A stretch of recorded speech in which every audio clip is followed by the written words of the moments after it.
We're just here working on a 2007 Chevrolet Aveo. It's just the regular Aveo, not the Aveo 5, and it has an air conditioner, but the air conditioner hasn't been working for a couple of years. So I haven't been able to find any videos on YouTube about how to replace air conditioning systems on the Chevy Aveo, so I thought, why not take this opportunity to be able to do so. So far, we've already taken the radiator out, also taken the serpentine belt out, and we're going to look at a few different parts of where we're at right now, just to get us situated. And then as we progress, I'm learning as we go, we're learning as we go, so as we progress we'll have a better idea, and we'll go step by step. But just have a look in here right now. As you can see, it's a Chevy Aveo 2007. We've taken the radiator out, which was right in here. There's a couple of videos on YouTube about how to do so, and then we have the condenser, which is right here, and we have the receiver dryer. You might want to take it from the top. That's the receiver dryer right there. That's all going to come out together, and then you can see just in the bottom here we have the compressor. Okay, so these, can you hold that flashlight one? Yeah.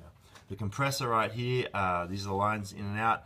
That'll come off, and then we'll have to take the compressor out, which is at the bottom at the front here. With the radiator gone, there's a little bit more space, which is nice. And then you can see your lines kind of run up through here, and they go in through here to the evaporator.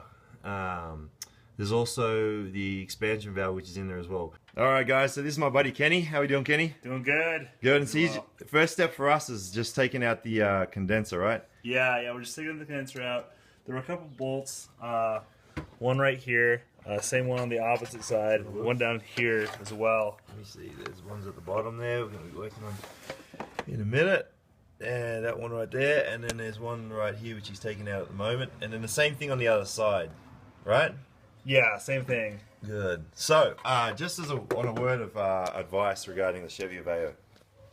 So, this is not the first Chevy Aveo that I know of that's done this. I had a friend that had a 2009, and the same thing happened. The compressor went out and messed up the whole AC system.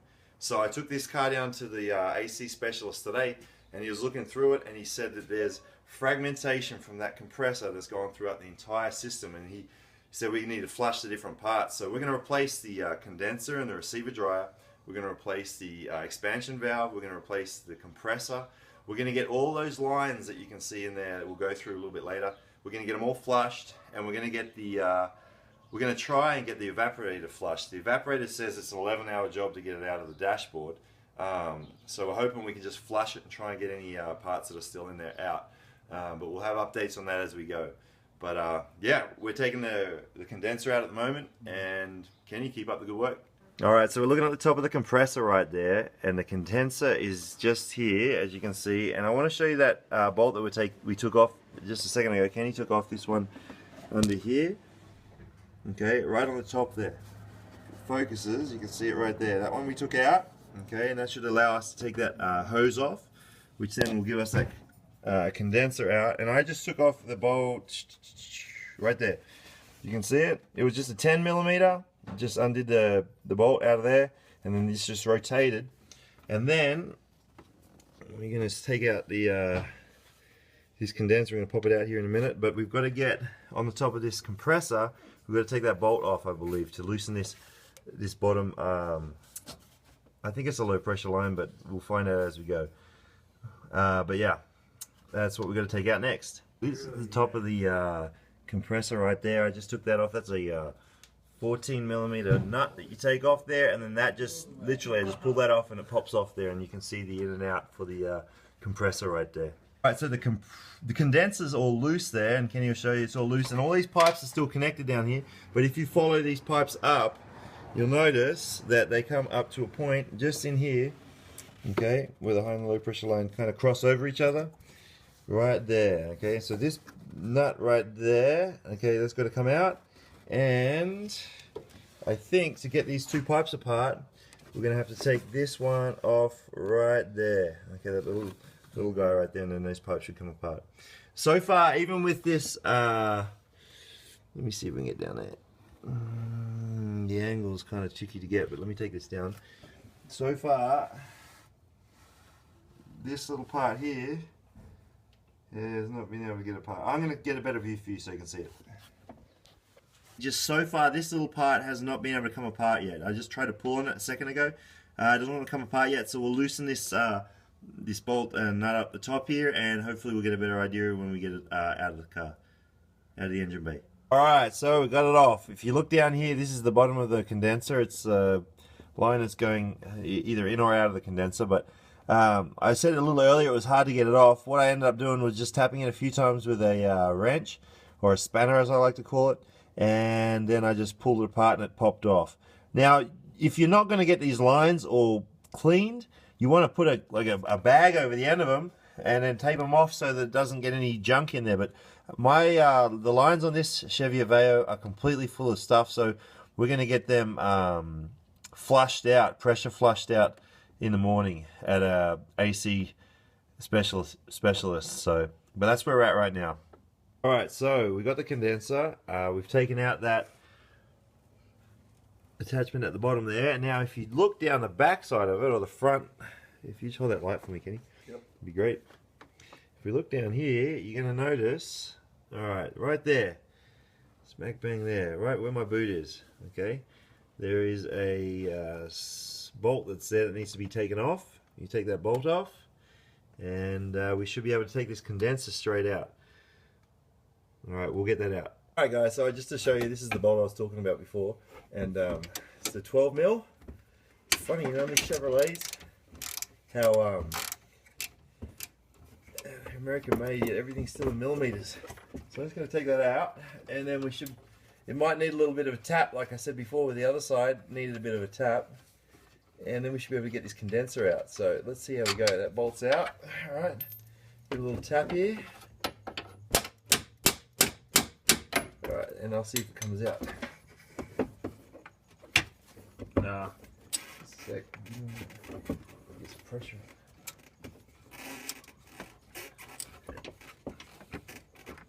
There we go. It's coming. It's coming? Alright, we have to gently work that hose off the condenser. Have a look right there. Oh yeah, down there. Yeah, right down there. Yeah. We have worked it off, so it should go ahead and slide right out. There you go.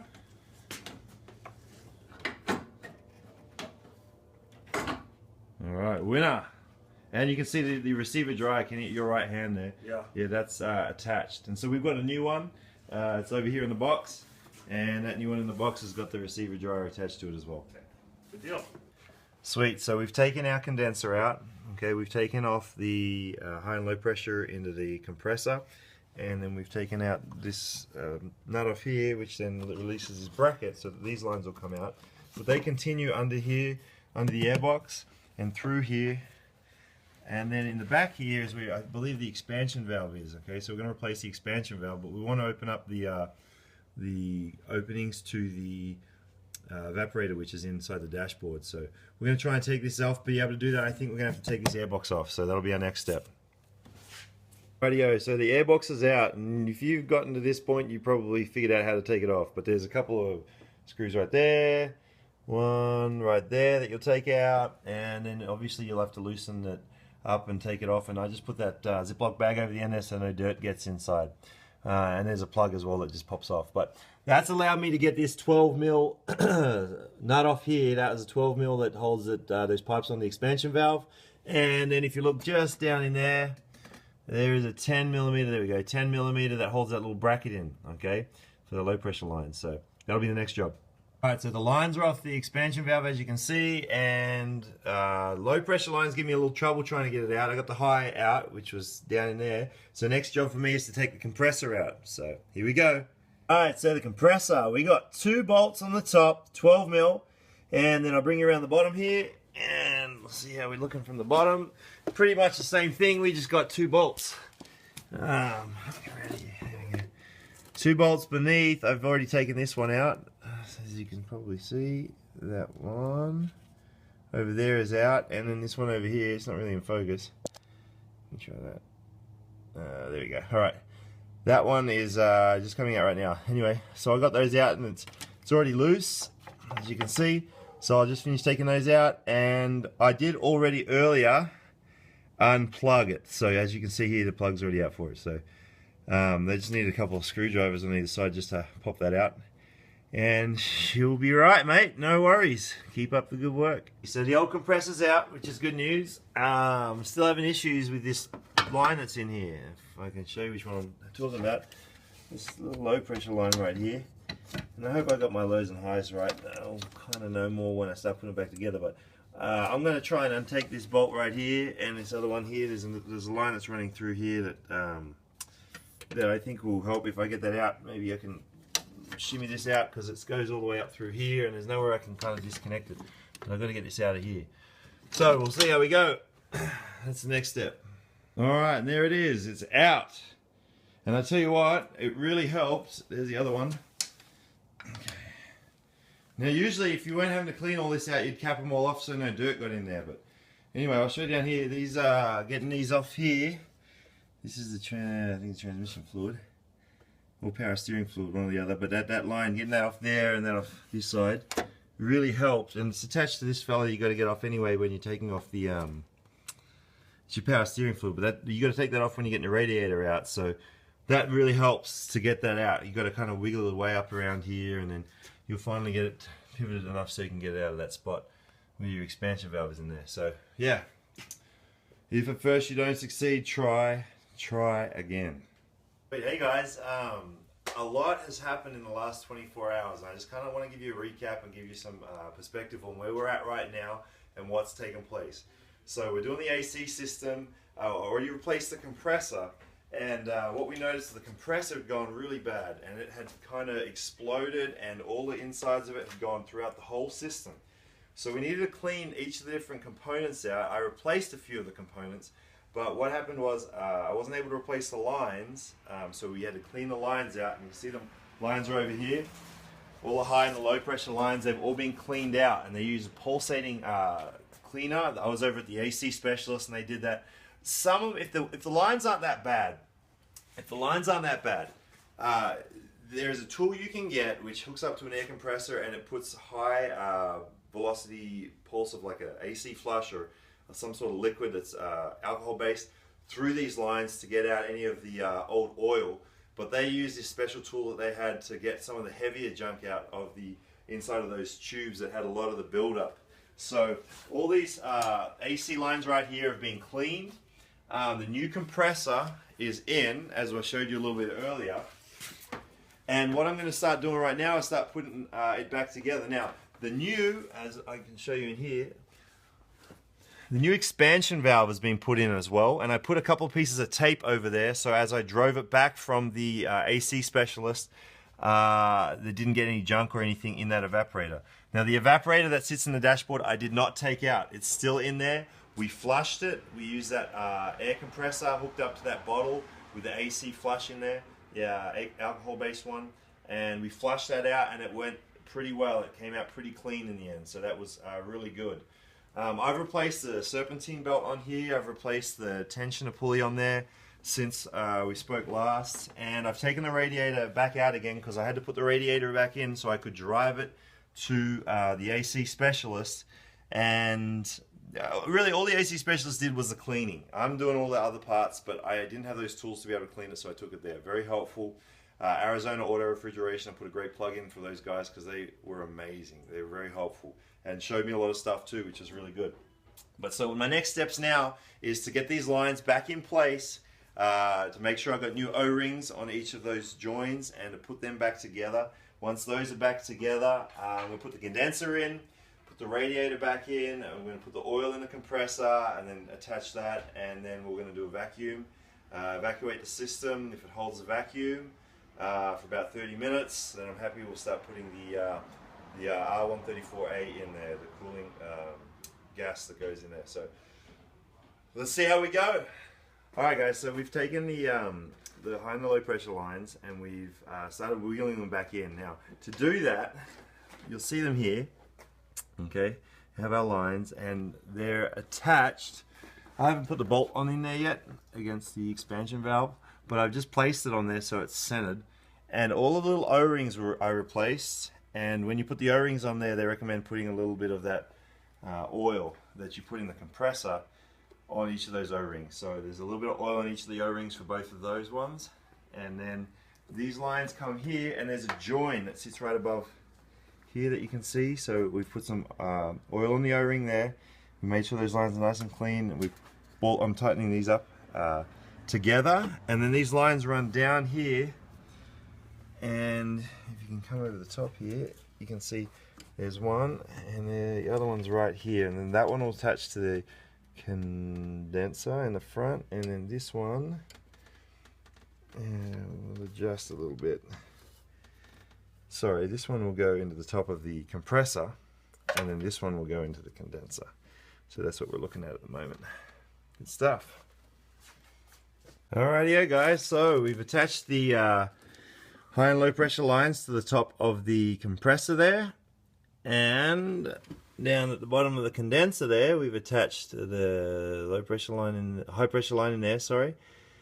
And I'm putting on the bolts back here at the top to fasten it, right there. Nuts back on there, and I've done the same thing as the bottom here. You can see the receiver dryer that came apart. This is a brand new condenser with the receiver dryer already in there. Okay, and then at the bottom, if you can see down in there, it attached just at the back. Okay, so on the other side of that we attached it. So let me see if I can get him down here so you can see it. Okay, let's have a look here.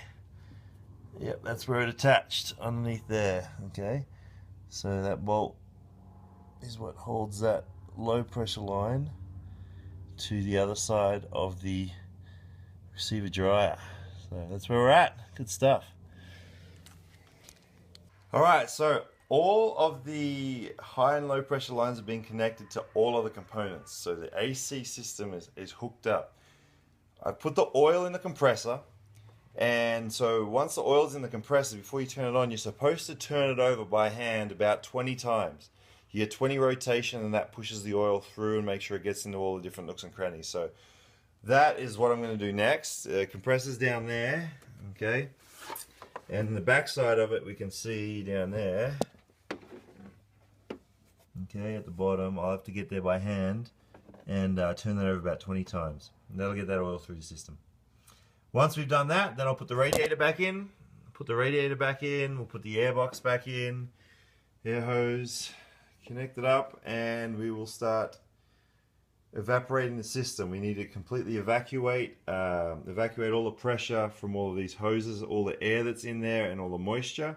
Once that's been evacuated for about 30 to 45 minutes, we'll let it sit and make sure it's got a complete vacuum. And once it's got a complete vacuum on the system, we'll start putting our Freon back in.